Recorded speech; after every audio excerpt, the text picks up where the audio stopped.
If tank's cannon has huge caliber, you can already tell that its gameplay is going to be special.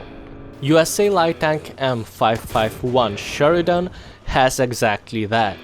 Huge cannon. Sheridan's main gun caliber is 152mm, which already implies that it uses big ammunition, though big in this case doesn't have any effect on damage. The most common heat shells at these tiers are fin-stabilized ones. They don't spin, so can be more effective with less amount of explosives.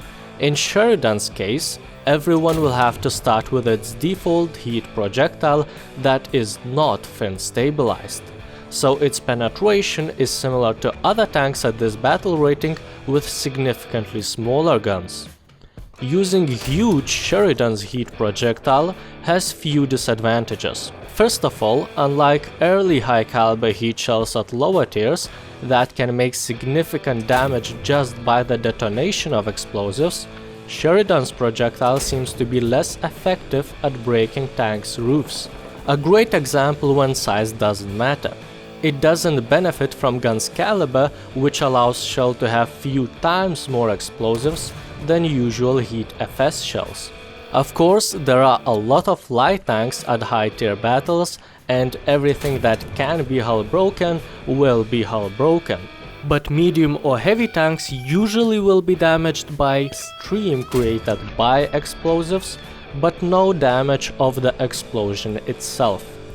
Second, very important disadvantage is muzzle velocity. It's almost 700 meters per second. Not extremely bad, but at this battle rating, APFS-DS projectiles are usual thing, and they fly at least twice faster. So engaging targets at ranges of a kilometer is usual thing, and Sheridan's heat shells ballistics will put you in disadvantage. Third disadvantage, reload speed of heat shell is double-sided, because compared to another Sheridan's ammunition type it could be advantage, but when talking about all tanks in general, Heat's reload is significantly longer than majority of Sheridan's opponents. With a screw, another heat shell can be loaded in 12 seconds. That is almost twice longer than average tank you will face. Considering the damage of heat shell and its difficult ballistics, you will often need to shoot couple shells at the same target, but won't be able to do that quickly enough. Last is recoil. Since vehicle is light and its big caliber gun on top shoots heavy projectiles, you will sometimes lose your target out of sight after the shot. This mostly applies when turret is turned sideways. Usually it's not a big deal, but when aiming at distant opponents, missing your shell's tracer can make it difficult to correctly compensate for gravity next time. After all, muzzle velocity is quite small for these tiers.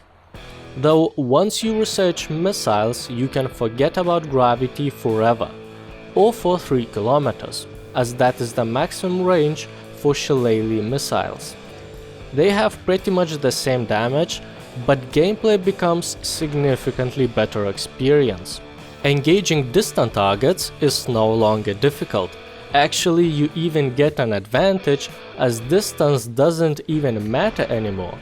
Everything you have to do is to point your mouse on target and wait to be rewarded for that. In case it still sounds too difficult, they have no recoil, so unlike heat shells, your aim doesn't jump. Many vehicles that have separate missile launchers, for example BMP-2, which review can be found on my channel, will need to stop or at least slow down to fire their missiles. That doesn't apply for shillelagh. These are launched through the main gun, so you are ready to shoot any second. That makes them pretty much the same as any heat projectile, just instead of following ballistic trajectory, they go wherever you send them.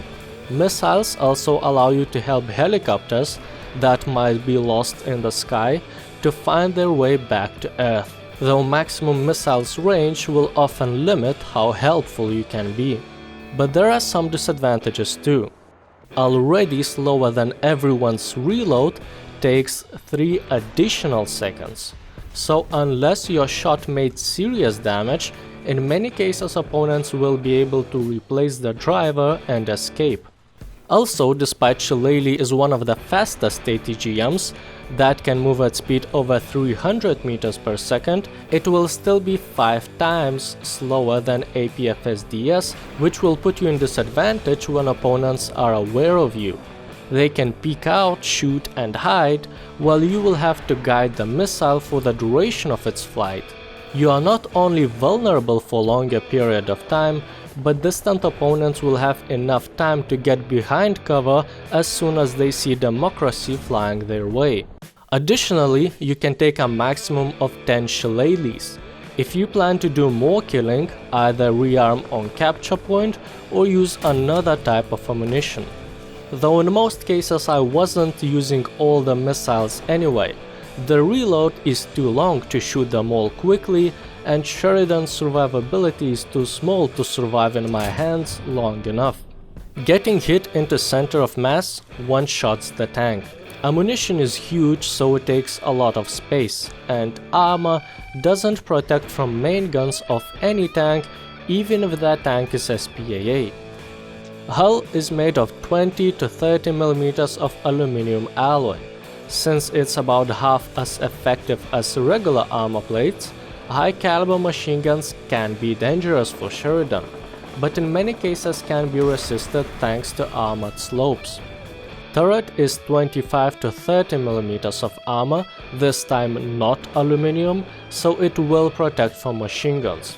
And that's already not bad, especially when compared to Italian vehicles. Those will often suffer from your high-caliber machine gun.